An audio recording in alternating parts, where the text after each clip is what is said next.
He is, of course, one of the top coaches in all of mixed martial arts, and he's coming off a quite a crazy weekend. Some good, some bad, and obviously we'll talk about all that today. Obviously, Merab Dvalishvili coming off a big win. Unfortunately, Khalil Rountree had a tough loss, but it is always my great pleasure to speak to the man ahead of Syndicate MMA, Coach John Wood. Coach, how are you? Oh man, I'm very good, thank you. Still trying to decompress a little bit, but everything is good, sir. We talked before the fight and said like it's going to be a crazy weekend because obviously you got two of your top guys fighting back to back, and we were kind of joking about literally having to leave one to rush back and walk out with the other. Now Yeah. that it's all said and done, what was that like for you, like emotionally? Because like you can't predict how fights are going to play out, of course, but to go through. I know Khalil's been your guy for a lot of years. To go through that, and then I know you had to like rush back to get with Merab, and then the emotion is almost the exact opposite. He goes out there and gets a dominant win. So, like, how did you deal with that emotionally? Yeah, I'm not gonna lie, it sucked, dude. It kind of sucked balls, you know. It was one of those things where obviously no matter what the outcome of the fight is, you know, you want to be with your fighter and either celebrate or be with your fighter for him if it's a hard loss like that was.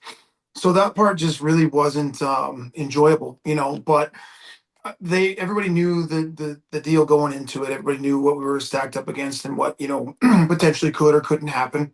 So obviously I wasn't expecting that, you know, hard of a situation to deal with. It was a little bit of a, you know, bloody one and a messy one. So um, you know, your first thoughts are always with Khalil, you know, is he okay? Is everything okay? You know, and that's why, like I said, I got in the cage and made sure he was, you know, he was talking to me. And as soon as I got in there, I knew he was just like, I'm sorry, I'm sorry. I'm like, no, no, no, no, no. There's nothing to be sorry about, dude. It's all good. That's the fight game, you know. And I was okay with it until we pulled him up, and then like there was a giant pool of blood behind him. I was like, fuck, you know, like this, that's not cool.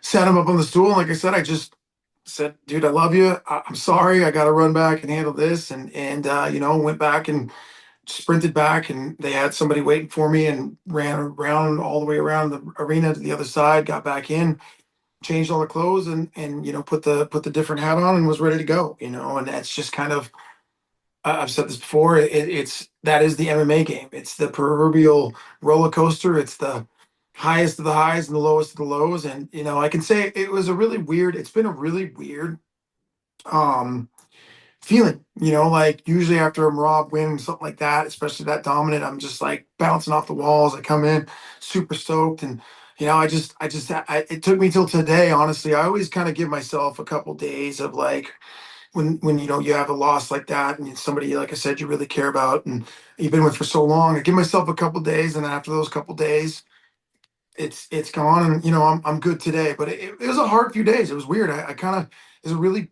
a mixed emotion, you know, like after Rob won it, I was like excited, but not, you know, excited. And then just even like I said, the next day, it didn't feel right, you know, or didn't feel normal like it normally does. But all is good now, you know, we'll get back to the drawing board with Khalil, and I'm sure we can right the wrong. And you know, like I said, I've got an idea of what I need to do better as a coach and where I need to do better for him. And we'll make it happen. I don't want you to betray any confidences, but can I ask you, Coach, like, after it's all said and done and the day is over, you go home, whether it's, Saturday night, Sunday, do you talk to Khalil? Like, does he understand, like, why, like, why you had to bolt out there? Because obviously, like, I know he doesn't necessarily train Barab, they're not in the same weight class, but they're in the gym together. So obviously they know each other. So, like when you talk to him after, like, did he get it? Did he understand, like, why you had to, like, sprint out of there the way you did?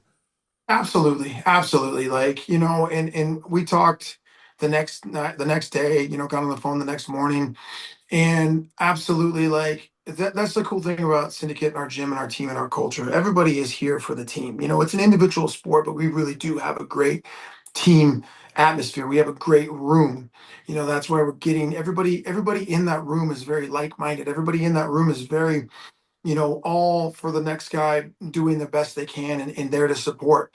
So, you know, Khalil really did, you know, seem to understand. And there hasn't been anything. I think we'll get together here in the next few days and kind of, you know, rewatch the fight and sit down and go over what we can. But we had a nice talk, and, you know, he knows I love him. And that's just the situation. You know, when these fights came up, I was like, oh my God, please don't put them on the same card, because there was like two different option cards. And of course they ended up on the same card. And of course they ended up back to back, you know.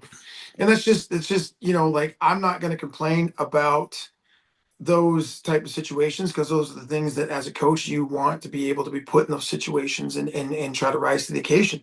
They understand too is that when you come to, an actual team and people, there's more than just them, and there is no real egos. Khalil doesn't have an ego. Merab doesn't have an ego. So everybody knew, and we had it all set up to where, like, I think it went as well as it could, except for the last 3 minutes of that fight. But I think all is good. We've talked, and like I said, we're going to talk again and meet, and I don't think there's any hard feelings on anything. Let me ask you because like I understood, we talked about it before the fight, like how that fight could play out, and the first two rounds I think played out exactly how you told me it would, which was when Yuri gets a little crazy, Khalil's going to say technical. He was piecing him up. You could see the frustration on Yuri's face, and he couldn't get anything on Khalil.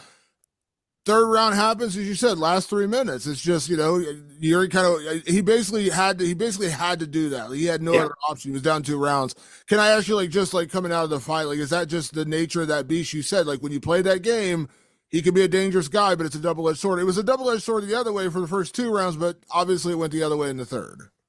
Yeah, man. That's the thing with Yuri. He's just such a, like, that guy has the mental, you know, I don't want to say craziness, but like fortitude for what, when it comes that's what you need to do. That is the proverbial fighter right there, where when you're down two and you gotta go, he went, and I think there's a couple things, and I gotta sit down and break down with Khalil about, what he felt and how it felt. But to me, there was a couple shots, there was a body kick and a body punch that I saw like kind of start to turn the tide there.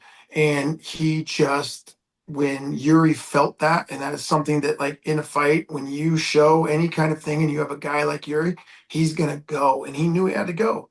And that's what makes him great. And it could have gone either way in that fight, but like if you don't put Yuri away and you don't knock him out, that guy is there until the end. He's not gonna not fight. And I said this, if that fight goes deep, there's going to be a bloody, beat up, war. And I thought Khalil was doing great. And then, obviously we just got tired. And I don't know if that was because of punches or something that else was going on. Like I said, I had to sit down and go with him. But, it's the fight game too. And in light heavyweight, man, you're always one punch away from turning the tide. Those guys are so big and so strong. It's one of the most explosive, powerful divisions in all of fighting. So you just, it, it's the thing that you love and hate about MMA. You just never freaking know how it's gonna go. And that's what makes us love it, and that's what makes us hate it in these situations. I'm certainly in no way, shape, or form trying to diminish Yuri's win, but can I just, in your opinion, coach, like, do you feel like the result of that fight was as much about Khalil getting tired as it was actually the damage? Because, like, not saying that Yuri didn't land damage, but it just seemed like at the end it was like Khalil was just running out of steam as much as it was that Yuri was doing. Like, I'm Yeah, not, like I said, I'm not taking away Yuri's win. I'm just saying, like, it seemed like yeah. the gas tank is what kind of betrayed Khalil in that moment more than necessarily the damage he was taking. Yes, I would agree with that, and I would say that I think that but to be fair, there was some damage inflicted. There was a couple big elbows, a couple big gashes, but I think ultimately all that came from the gas tank dropping. And like I said, I got to kind of go back and talk to Khalil and really kind of see what he felt in there. And there was a couple moments that I remember in the fight where the body kick landed in a body punch, and I was just like, ooh, and I could kind of see it shift right then and there. And I think obviously we saw who the technical fighter was. We saw who the more cleaner, but none of that really matters. We didn't win, so it doesn't matter how pretty how things are if you don't get the W. Um, and there's some things, like I said, I think there's some things that I left on the table as a coach that I didn't really push Khalil for a little harder, and some things that I know that if we go back and change and fix, that fight will go different if we get that one back. And the same thing in the Pereira fight. Like, Khalil is just right there. We're literally, honestly, like you just said, the gas tank. We're literally a couple minutes shy of cardio of either content potentially being a world champion or back to a world champion fight. And so those are things that we have to look at, of the what, where's, and whys. And I know on my end already, kind of assessing what I can do better and what I can do for him better and what I expect all of us to do better in the next go. And that's just part of it. Is like that's the that's the puzzle of MMA, and that's what, like I said, I love about it is you never figure it out. And once you do have it figured out, the puzzle changes, and you're like, holy shit, I didn't see that coming or this. But there's a couple things that right off the bat that I think that I'm responsible for. Some things that Khalil's responsible for, and some things that I know that we can change together to fix that hole and that gap. Because obviously, I think that's going to be the thing, that seems to be popping up. And we have to be able to be there in those pressure type situations. We have to know that he's ready. He has to know he's ready that the next time someone tries to do that, that we're okay. And I guarantee you we'll make those adjustments. Absolutely. To that point, you mentioned like the emotional situation. You go from that in the back, and now you said like it's taking you a few days to kind of decompress and get it, kind of wrap your head around everything that happened. You go backstage, you change clothes, and then you got Merab, who looks like the happiest guy in the world, about to go out and ply his craft. Do you just kind of like in a weird way put up a wall in that moment and just kind of switch gears to like go to Merab mode? And then, like you said, then afterwards you let it all soak in because Merab, like watching him walk out, he looks like the happiest guy in the world. He's smiling, sunglasses on. Like it's literally like he just looks like he's about to go out and have a great day at the office. 100%. Like it is my job. That's what these guys hire me to do, is to be there for them in those moments. It would be a detriment to me. I would not be doing my job for them if I took the emotions of whatever fight into the next. It just can't happen. It really can't. That is not how, this works. It's just the same thing that I expect from them. If they have a bad round, fuck it, that round's gone. We're on to the next. We are now doing the next. Forget about what just happened. You had a bad moment. And so I expect the same out of myself. So it's literally, that's the one thing that I was born with, is being able to just, okay, boom, we're on to this. There is no nerves, there is no, oh my God, if this happens, I can tell you this full heartedly, I did not even think about it during that fight. I did not even, focus on it. I will tell you this, the second that it ended, I felt every bit of it. I felt like, geez, man, it's a complete bittersweet, the most bittersweet moment of my, coaching career for sure. But yeah, just locked in and focused, and you go on to the next job. That is the job. And at this level, I hope this will not be the last time that I have two major fighters on a card. That should be the expectation for me. So learning and knowing that I can deal with it, and learning and knowing that the guys are going to be okay with that, that's my job, to make sure that that happens. And hopefully it happens again and again and again, because that means that we're doing our job here and we're producing the fighters that we need to produce. 100%. All right. It's funny, coach. We talked beforehand, and I brought up the question to you about like everyone's concerned that Barab's going to abandon his wrestling and become a striker. You said, don't worry. Like he's always working on his striking, but we're not going to change. He's not going to suddenly become a different guy. And then he goes out in that second round, and you could argue it could have been stopped. I mean, credit to Cory Sandhagen for surviving, but like when he landed that shot and knocked Cory down, I was like, oh my god, this is exactly what he said was going to happen. Obviously, you're just in tune with the fighter, but like that, I mean, our conversation immediately flashed in my head. They're almost getting that knockout. Yeah, we were probably 5 seconds away from Mystic Marab being born. The Mystic Marab was almost born in this fight. The last one he was going to sub O'Malley. This one he was going to knock him out, and I think that we'll get there. That there's just one thing. The one thing I know, the one thing I can tell you for sure, if Marab is put in that situation again, which he will be, and probably will be very soon, when he's about to knock somebody out, we will take advantage of it. That's now just kind of rewiring and going back and saying, hey, when we get to here, slow down, don't get so excited. If he steps back, disengages, and takes a couple big shots, the fight's probably over. But he's just such a grinder, like, he's going to get right back on you and go. And so that was his first, that's his first go, is his fallback is like, ooh, I'm grabbing you and I'm going to punch you, which is where, when we're going to become a knockout, knockout Marab needs to step back and start swinging again. But I've told you this, and I've told everybody this. This man is only getting better. We have only scratched the surface of how good he is. His vision, his timing is as elite as anybody as I've ever seen. It may not look, and this is the great thing about Merab, is it may not look pretty, it may not look this, and great, we don't want it to. That's how Merab fights, but it is a beautiful thing. If people knew how he actually sets up and does these things, super impressed. You know, like the guy, he is going to get some knockouts, and he is going to get more submissions, and he is going to be finishing more fights. He's only getting better, and the dude, I'm telling you, when he puts his mind to something, he's going to do it. I feel bad when he comes back, you know, and gets back into training, which will be next week, I'm sure.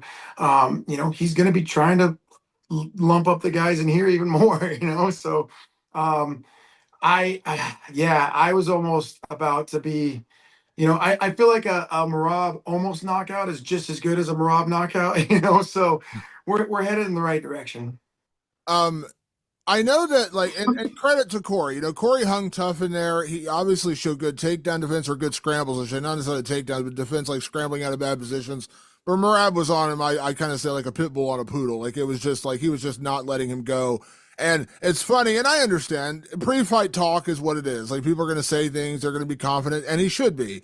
But I Yeah. know one thing that Cory said, and I like Cory. One thing he said is he's like, I don't think Merab's conditioning is all that. Like he's like, I think he puts on a good game face.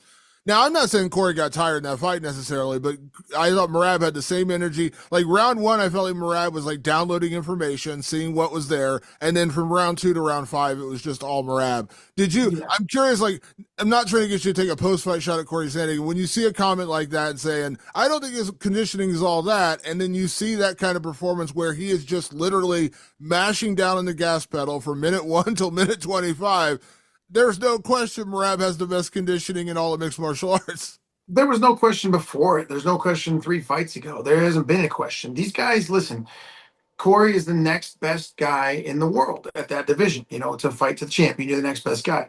He's got to talk himself into the fight. He's got to be confident. He's got to say those things. He's got to do that. That's fine. That's part of the fight game. The reality is we all know that that's not the truth. You know, you can't do what Merab does. No one can emulate it. You can't emulate it in a room. You can have 10 new fresh guys on you every time. And if you don't get tired, great, good for you. But that's not Merab. Merab is going to bring a different problem to you that you have never solved, a different kind of power, a different kind of explosion, a different kind of timing. Just when you think you've got Merab figured out, he's going to change it up on you.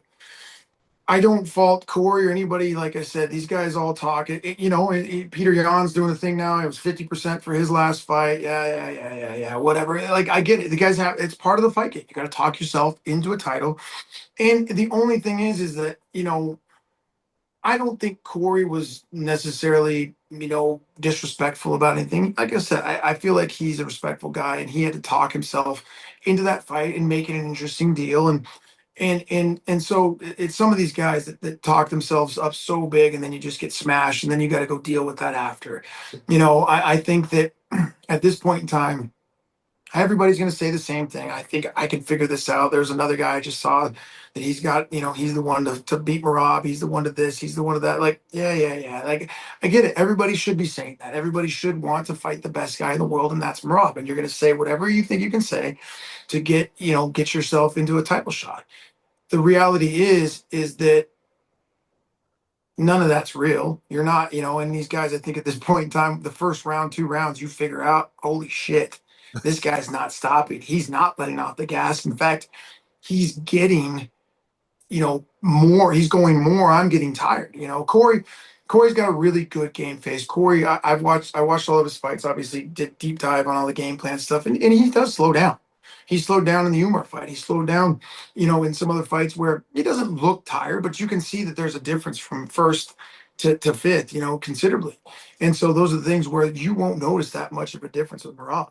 And Merab actually kind of gassed himself out a little bit more, I think, not cardio wise, but blew his arms out, lifting him 15 times in a row. Where I went in and yelled, I said, "Stop lifting him! Stop! You don't need to do that. Just stop." And okay. But like he just won't get tired. And like I said, all hats off. Yep, all's fair in love and war. Everything these guys have to say, you get it. That's what you got to do. But the reality is there ain't nobody like Merab, and once you get in there, everybody realizes that pretty quick. We all understand confidence in the sport. If you don't have confidence, you're probably not going to get very far in fighting, obviously. But I think what's funny is the guys after fighting Merab saying things, and I know you know what I'm talking about. When Sean O'Malley came out and said, "I'm the only guy. I'm the only guy that can beat Merab." Now, Sean O'Malley is an incredible fighter. He's an incredibly talented guy. But my thought is, you've had 2 times, and you lost. And the first one was pretty dominant. The second one was a finish. I like Sean, but I get it. You're being confident, but like, do you chuckle a little bit when you see like I'm the only guy who could beat Merab? Like, Oh, you've been in there with him for two fights and you haven't beaten him yet.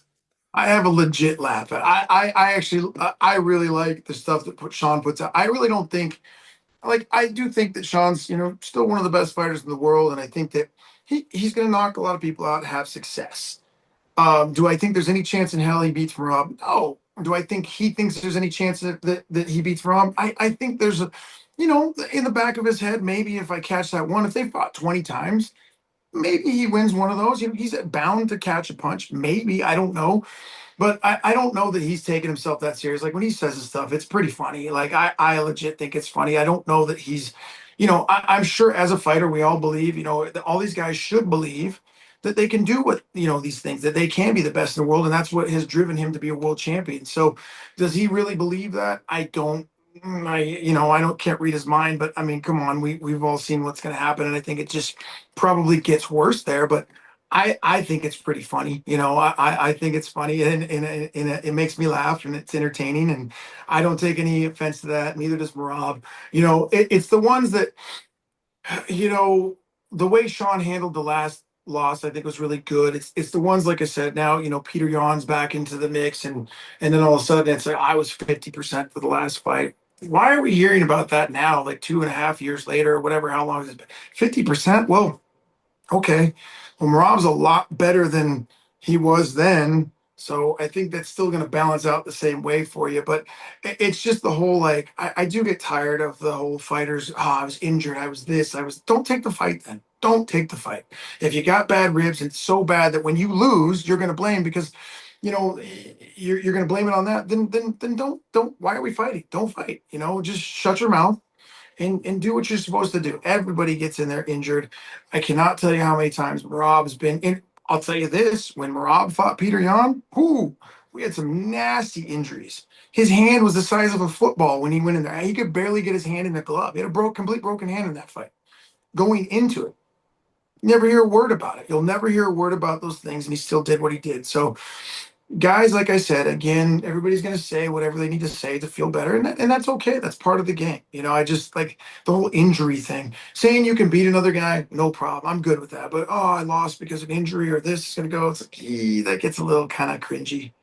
Yeah, that was like the O'Malley thing. That's what made me laugh because the whole thing was like my hip was bad, my hip was bad. Then he comes in the second fight and Merab beats him even worse. I'm like, well, you can't really say anything now because you said you had your one time, you had your one excuse. Now you can't come back and say anything else. And he went out there and finished you. So, like I said, I, I agree with you on that. And it's almost like, I think Sean's having a good time with it. I think you have no other choice to really but have a good time with it. It'd be a miracle for them to have to fight again, but who knows? But I saw like a pretty funny quote too that he's like, Rob only took me down 5 times. He's like, because I didn't get up. There's some pretty funny stuff out there that he's saying. So I don't know that he's taking it that serious, and I think those are, I think Sean's a good dude and Tim's a good dude. And, who knows whatever happens in the future. Maybe they fight again and anything's possible. But yeah, you just have to laugh at some of that stuff. let me ask you about the Petr Yan thing. I'm not going to go back to the injury thing, but like the last fight wasn't close. It wasn't. It was Yeah. a shutout, complete shutout, start to finish. And that was kind of the fight where Merab went from, man, this guy could be really good to, wow, this guy, in my opinion, that's where he went. Yeah. This Yeah. guy's Yeah. really good to, this guy's a champion. Like this guy's going to be a champion. No one had done that to Petr Yan in the UFC. No one had done that to him, and he dominated him. And I know you mentioned before, you don't need to motivate Merab. He's going to be excited. He's going to be ready to go. Is there when a fight like that happens, and just like with the O'Malley fight, I remember talking to you before that one, like when a guy, oh my hip's gone, whatever.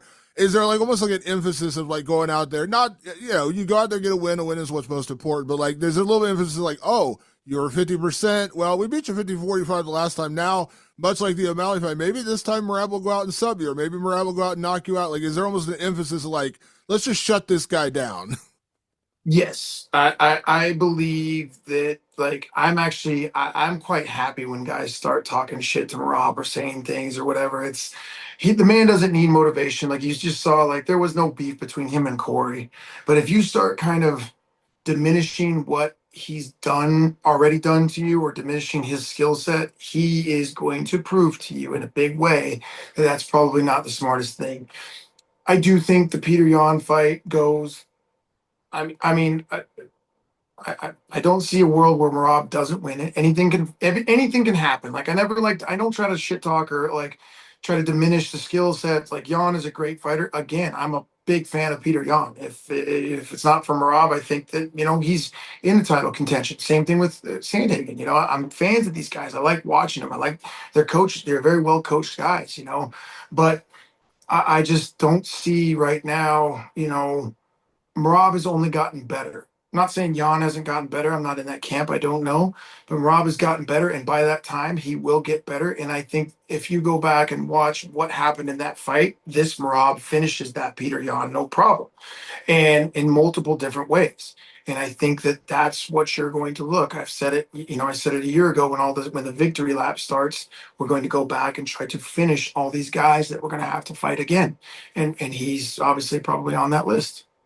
And I know December's still a possibility, and I love, Dana White's we love when guys want to fight like that. And it's kind of funny. You can't control how the UFC is going to receive a fighter. You can't control the fans are going to receive a fighter. But it's kind of funny to watch how Merab has almost done a 180. Like he was kind of like, oh, Merab, he's not fun to watch. He's not exciting, whatever. And now, like when he walks out, he gets a massive ovation. People love watching him. Like he's become a legit star in his own right. And it's kind of funny how you see people turn around and now Merab is a fan favorite. Yeah, it's crazy. And I'm so happy for him, man. There is no better dude than Merab. Like he is just such a good guy. He is such a good human, good person, great champion. He is like embraces every bit of it.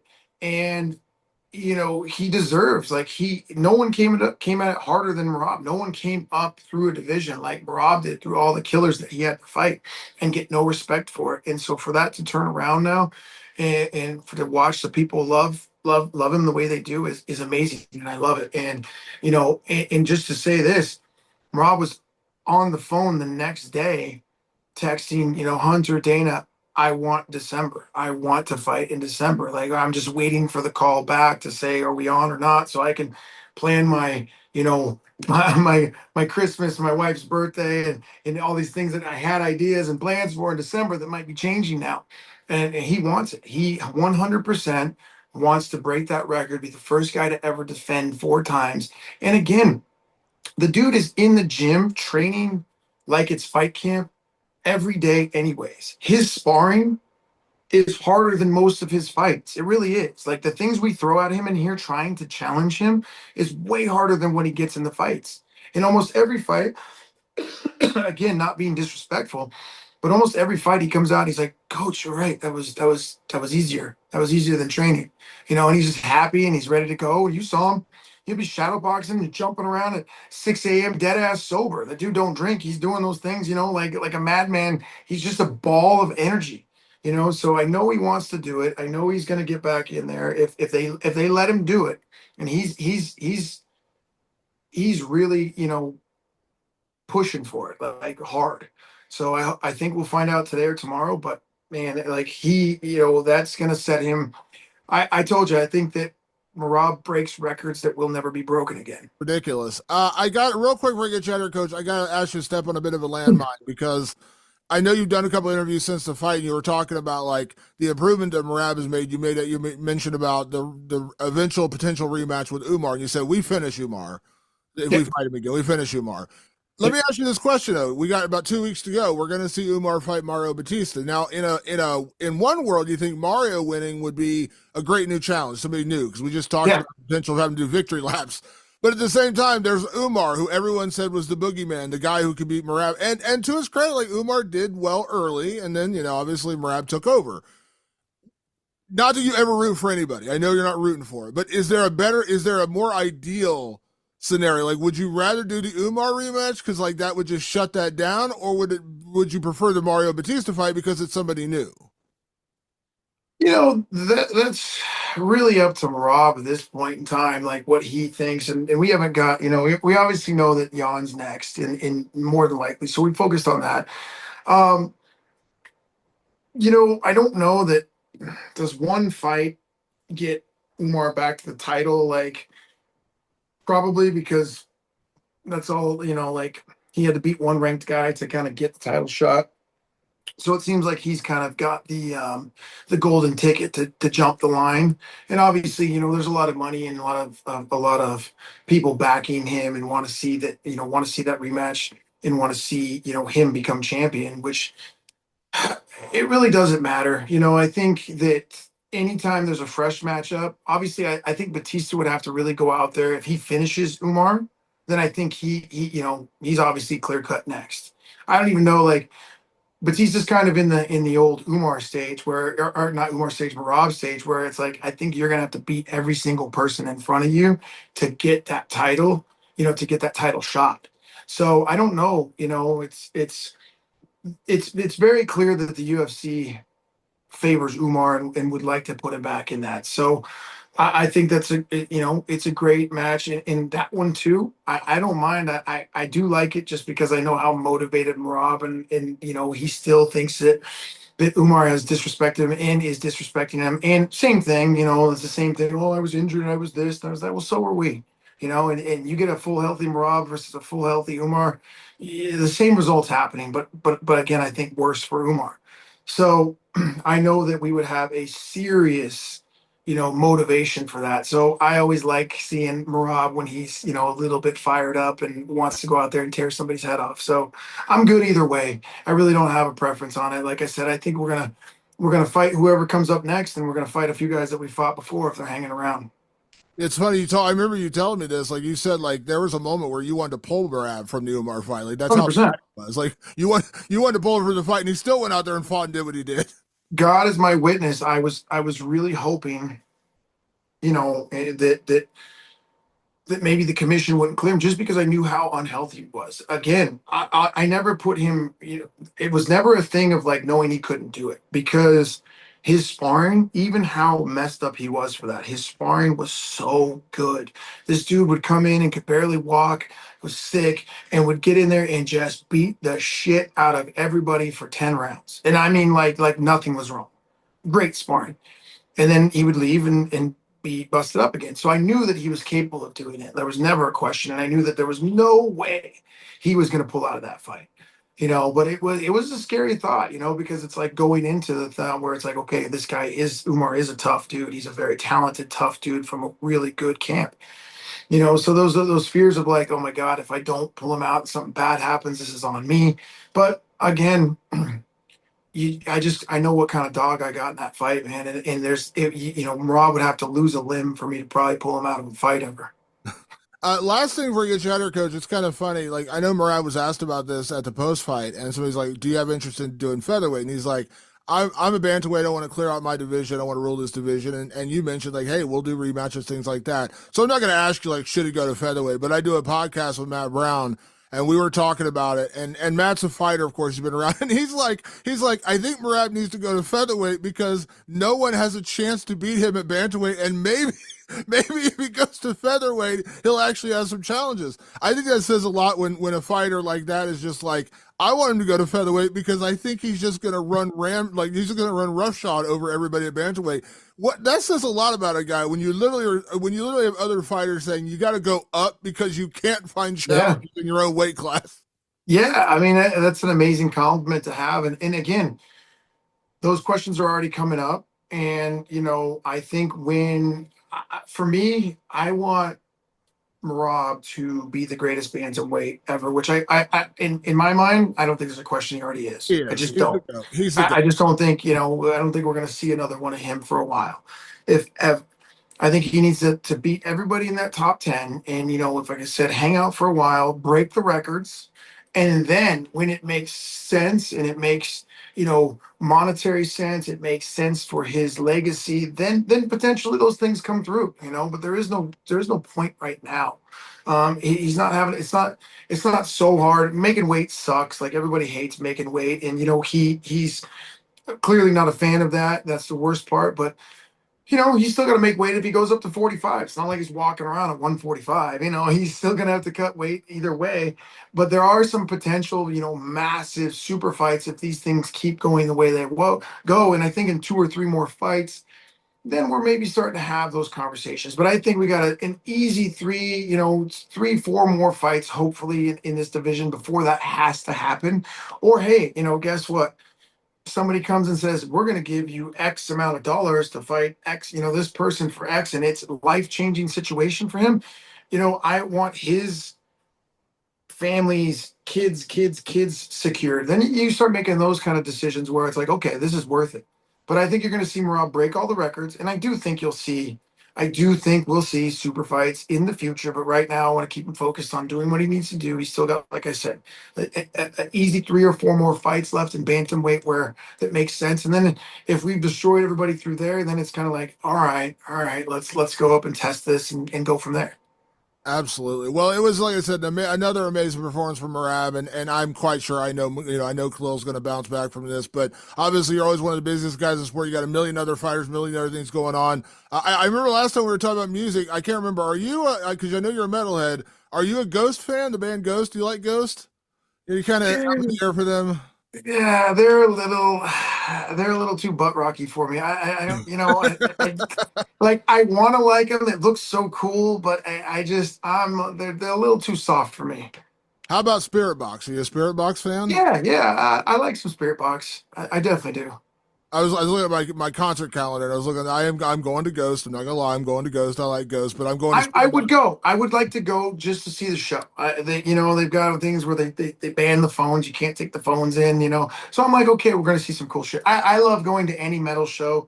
You know, there's like 9 Inch Nails I just saw is coming back through. I try to go see them every time I can. They're not Dude, metal, I but they're literally got my tickets this morning for 9 Inch Nails. That's my oh nice. Yeah, I was gonna go look and see if mine are on, if they're up yet. But there's actually some pretty damn good metal bands like coming up now, and New Lamb of God just came out. I'm digging that, the new song and stuff. So I just like I said, I've always been a metalhead. I love all kinds of music, but my wife is always yelling at me. She's like, listen to something more calming on the way to the work. I'm like, this makes me happy. Like this, I literally, the harder it is, the happier I get. You need to get Maynard James Keenan from Tool in the gym. He's a big jujitsu guy, and I know he loves MMA. You need to get him in the I, gym out there with those I've guys. heard that. And everybody's seen the famous video of him choking the dude out on stage. So always been a big fan for that. Yeah, absolutely. Well, Coach, I appreciate the time as always. Obviously, congrats again on Merab's win. It was an incredible victory, another dominant performance from him. And obviously, like I said, I know Khalil's going to bounce back from this, so I appreciate taking time as always. We will, I'm sure, catch up again in the near future. And thank you for taking time. I appreciate it. Hey, anytime, Damon. I really appreciate it. Thank you.